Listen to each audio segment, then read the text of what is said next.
हम लोग उन पुरुषों की मदद करते हैं, जैसे आप लोगों को पता है, आपके ऊपर डीडी का केस चल रहा होगा 490 है। हम लोग उन पुरुषों की मदद करते हैं जिनके ऊपर 498 डीडी और रेप केसेस, मोलेस्टेशन, 125 खर्चे के, वर्क प्लेस हरासमेंट केसेस जैसे और डिवोर्स और चाइल्ड कस्टडी के मैटर जो होते हैं, वो लोग और कई एनआरआईज भी हैं, ठीक है, जो लोग हमारे पास आते हैं, जो बाहर हैं, उनके आंटी हमारे साथ है, तो हम लोग उन परिवारों की फ्री ऑफ कॉस्ट मदद करते हैं। My life my vlog D2H vlog. Save family foundation हमारा ये जो एनजीओ है, ये सेव इंडियन फैमिली मूवमेंट के तहत आता है।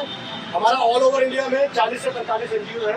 हम लोग उन पुरुषों की मदद करते हैं, जैसे आप लोगों को पता है, आपके ऊपर डीडी का केस चल रहा होगा 498। हम लोग उन पुरुषों की मदद करते हैं जिनके ऊपर 498 डीडी और रेप केसेस, मोलेस्टेशन, 125 खर्चे के, वर्क प्लेस हरासमेंट केसेस जैसे और डिवोर्स और चाइल्ड कस्टडी के मैटर जो होते हैं, वो लोग और कई एनआरआईज भी हैं, ठीक है, जो लोग हमारे पास आते हैं, जो बाहर हैं, उनके माता जी और पिताजी जैसे आंटी हमारे साथ है, तो हम लोग उन परिवारों की फ्री ऑफ कॉस्ट मदद करते हैं। तो आज का जो जगह है, हम यहीं पर ही मिलते हैं हमेशा, हर शनिवार 5 से 7 बजे यहाँ दिल्ली में मिलते हैं हम लोग। कुछ बेसिक अनाउंसमेंट है सर, जैसे आप लोग नए हो तो सब लोगों को आशा होती है कि ये एनजीओ है, इसके पास लॉयर्स होंगे, तो आपको मैं निराश नहीं करूँगा, हमारे पास कोई लॉयर्स नहीं है। हम लोग लॉयर्स कोई डील नहीं करते हैं, और लॉयर्स को यहाँ पे ये प्रोहिबिटेड है लॉयर्स, ठीक है। तो हम लोग यहाँ पर ना तो लॉयर की सेवा देते हैं, ना ही कोई ऐसी एजेंसी जो कि डिटेक्टिव एजेंसी है, या फिर आपकी ऑपोजिट पार्टी यानी कि वाइफ के कोई ऐसे डॉक्यूमेंट निकलवाना, बैंक से स्टेटमेंट निकलवाना, फोन रिकॉर्ड्स, कुछ नहीं करते हम लोग। हम आपको ऐसा तैयार कर देंगे, आपको एक बॉडी बना देंगे, जो आपके केसेस हैं वो हम आपको बताएंगे कि उसको कैसे लड़ना है, कोर्ट में अपने आप को कैसे प्रेजेंट करना है, आपको अपनी पिटीशन कैसे ड्राफ्ट करनी है, क्या से बोलना है पुलिस स्टेशन में, और क्या चीज़ नहीं करनी है। यहाँ पर हमारे नॉमिनेटेड एडवाइजर्स आते हैं। आज हमारे पास जो नॉमिनेटेड एडवाइजर्स हैं वो साहिर जी हैं, सचिन है, नीरज है, युवराज है, और कोई है क्या? अभी यही है। तो हमारे पास अच्छा एक मैं भी सॉरी है। तो जो भी आपको अपना केस के बारे में राय लेनी है, स्ट्रैटेजी बनानी है, नॉमिनेटेड एडवाइजर से आप जरूर पूछिए। बाकी आप आपस में नेटवर्किंग करिए, चलेगा, हमें कोई प्रॉब्लम नहीं है। एक दूसरे की मदद करिए, एक दूसरे के साथ एक्सपीरियंस शेयर करिए। और जब भी आप कभी पुलिस स्टेशन, कोर्ट कचहरी जाते हैं, महिला थाने जाते हैं, आप अपने साथ सिर्फ 2 लोगों को, ठीक है, मिनिमम 1 बंदा और मैक्सिमम 3 बंदों को जोड़ के जरूर लाओ। मैक्सिमम की कोई लिमिट नहीं है। आप लोग उनको जाके ये बोल सकते हो कि भाई देखो मैं इस फलाना एनजीओ में जाता हूँ और आप इस एनजीओ को, मेरे को मदद मिल रही है, आप भी सारे फोन नंबर पे कॉल करें। कोई बताएगा हमारा हेल्पलाइन नंबर क्या है? 882498498 हमारा ये हेल्पलाइन नंबर है। हमारा ऑल ओवर इंडिया में ये पैन इंडिया नंबर है।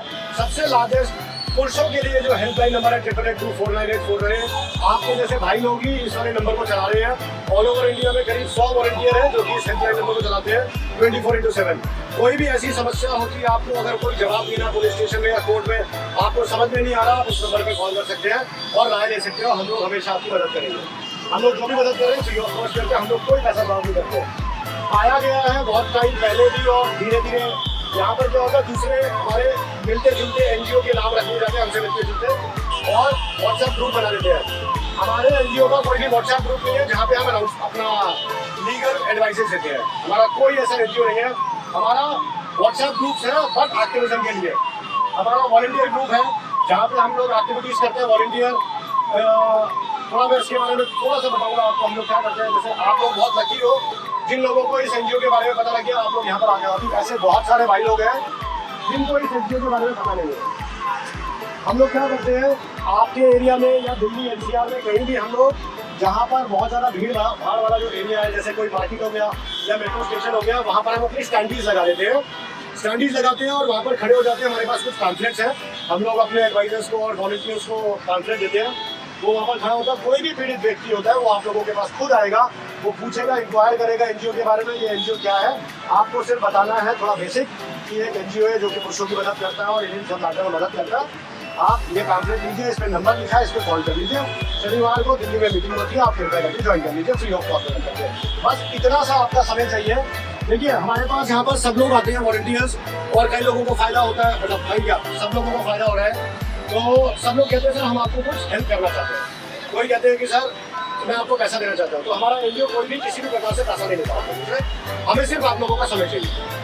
सप्ताह में आपसे 2 या 3 घंटे चाहिए हमें, जो कि ये वॉलंटियर एक्टिविटी में आपका सहयोग चाहिए हमको।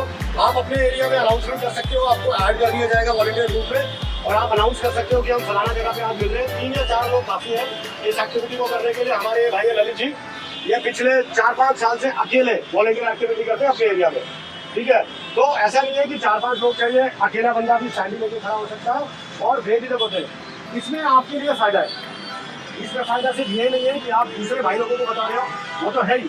दूसरा, आपको कॉन्फिडेंस आएगा, आप लोगों से कैसे बात करते हो, आपकी पर्सनालिटी है मैन होगी, तो आपको कभी डर नहीं लगेगा। पुलिस स्टेशन जाते जैसे आप सब लोग नए हो, आप लोगों का सबसे जो भी नए लोग आए हैं सब लोग यही बोलते हैं हमें आके, सर हम लोग बहुत शरीफ लोग हैं, हमने दहेज नहीं लिया, हमारे साथ पहली बार केस हुआ, पूरे खानदान में कभी किसी को केस नहीं हुआ, सब लोग यही बोलते हैं। तो सर ये जो फियर है पुलिस स्टेशन का, कोर्ट कचहरी का, सब आपका निकल जाएगा।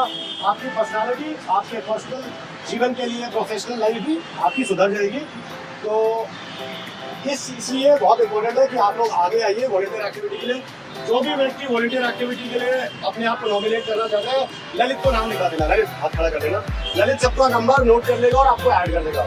दूसरा जो हमारा एक्टिविटी रहती है वो रहती है एमपी आउटफिट। अभी आपने देखा होगा महिला बिल जो है जो चल रहा है डिलिमिटेशन का, ठीक है, बहुत ज़्यादा चर्चा में है आजकल और पास नहीं हुआ क्योंकि वो फेल नहीं हुआ, पास नहीं हुआ है क्योंकि मैक्सिमम जो मेजोरिटी चाहिए थी वो नहीं हुआ। आपको ये पता होना चाहिए सर, जो कानून बनते हैं, कानून ना तो मैं बनाता हूँ ना आप बनाते हैं, ठीक है, कानून बनाता सदन।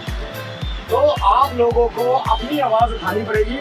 आपके घर में जितने भी पुरुष और महिलाएं हैं घर में जो पीड़ित हैं और जो नहीं भी हैं, जो डायरेक्टली और इनडायरेक्टली इफेक्ट हुए हैं आपके केसेस की वजह से, आप लोग सब लोग, जैसे आप मान लीजिए आपके घर में माएँ भी होंगी, बहनें भी होंगी, चाची ताई जो भी है, उन सबसे पत्र लिखवाओ। कहाँ लिखवाना है? आपको लिखवाना है ministry of women and child development कि भाई हम भी महिलाएं हैं, हमारे साथ ऐसे ऐसे मेरे बेटे के साथ इनका केस हुआ मेरी बहू द्वारा और हमें भी इसको बेफिजूल के केसेस में हमें खींचा जा रहा है, ठीक है, हमें भी संरक्षण चाहिए क्योंकि हम भी महिलाएं हैं। तो ऐसे करके आपको लिखिए, आप भी ना मेल, आप भी लिखिए, आप किस किस को लिख सकते हैं। मान लीजिए आप दिल्ली रहते हैं, आपके केस यूपी में चल रहे हैं, आप दिल्ली रह रहे हैं, आपके केस बिहार में चल रहे हैं, ठीक है, तो आप अपने राज्य के चीफ मिनिस्टर को, अपने राज्य के कानून मंत्री को, अपने राज्य के होम मिनिस्टर को आप ये चिट्ठी लिखिए, आप सेंटर को लिखिए, सेंटर में प्राइम मिनिस्टर मोदी और अमित शाह को, जो होम मिनिस्टर है, और पुलिस में लिखिए जो सब आपके ऊपर आपत्ति हो रही है because of this false cases, जो भी आपके ऊपर कोई गलत केसेस फाइल करे गए हैं और जो भी आप करेंगे स्पीड पोस्ट से भेजिए या रजिस्टर्ड पोस्ट से भेजिए। जो आप भेज देंगे उसकी कॉपी आप हमको दे दीजिएगा, बिकॉज जब हम लोग मिनिस्टर से मिलने जाते हैं तो वहाँ पर हम ये भी बताते हैं कि सर इतने पुरुष पीड़ित हैं, क्योंकि वो लोग बोलते हैं सर 25 साल 30 साल के करियर में आप पहले पुरुषों को मेरे पास आया है, ये पुरुषों को भी प्रॉब्लम है, हमारे को आज तक कोई भी नहीं आया। प्रॉब्लम यही है पुरुषों को क्योंकि वो अपनी प्रॉब्लम बताते ही नहीं है, ठीक है, क्योंकि हम लोग इतने जिम्मेदारी में फंस जाते हैं, घर का देख रहे हैं, रोज अपनी नौकरी देखनी है, ऑफिस में सुनना है लोगों का, ठीक है, और फिर परिवार सोशल सब कुछ देखना है हमें, तो हमें टाइम ही नहीं मिलता है, हम लोग सिर्फ इसी बर्डन में दबे रह जाते हैं। तो आपको अपनी आवाज़ उठानी पड़ेगी। अगर आपको कहीं दिखता है कोई पुरुष पीड़ा में है तो आपको आवाज़ उठानी पड़ेगी। ये नहीं सोचना है, प्रेजुडाइज नहीं होना है बिल्कुल भी कि यार ये तो ऐसे ही दिख रहा है, शराब पी के खड़ा होगा, ठीक है, कभी भी देखो जो आप अपने बारे में सोचते हो और चाहते हो कि समाज भी आपको वैसे ही सोचे, तो आपको अपनी सोच बदलनी पड़ेगी। कहते हैं ना, जो परिवर्तन होगा पहले अपने घर से होगा, तो जैसा आप अपने बारे में सोचते हो वैसे ही अपने बगल वाले भाई के बारे में भी आपको वैसे ही सोचना है। ठीक है सर, मैं अपनी अपोजिट पार्टी का नाम नहीं लिखना चाहूँ, मत लिख बोलता। जो भी आप लेटर लिखेंगे उसमें आपको अपोजिट पार्टी की डिटेल, नाम, पता वता कुछ नहीं देना है। आपकी जो बीवी होगी वो आपकी बीवी कहलाएगी। सिर्फ इतना लिखना है कि मेरे को इन कानूनों की वजह से ये दुख हो रहे हैं, सिर्फ दैट्स इट। पत्नी का ना बात बोलने की जरूरत नहीं, ससुराल वालों को बोलने की जरूरत नहीं है, सिर्फ इतना ही बोलना है कि मेरे को इन कानूनों की वजह से ये दुख यात्राएं झेलनी पड़ रही है। ठीक है, तो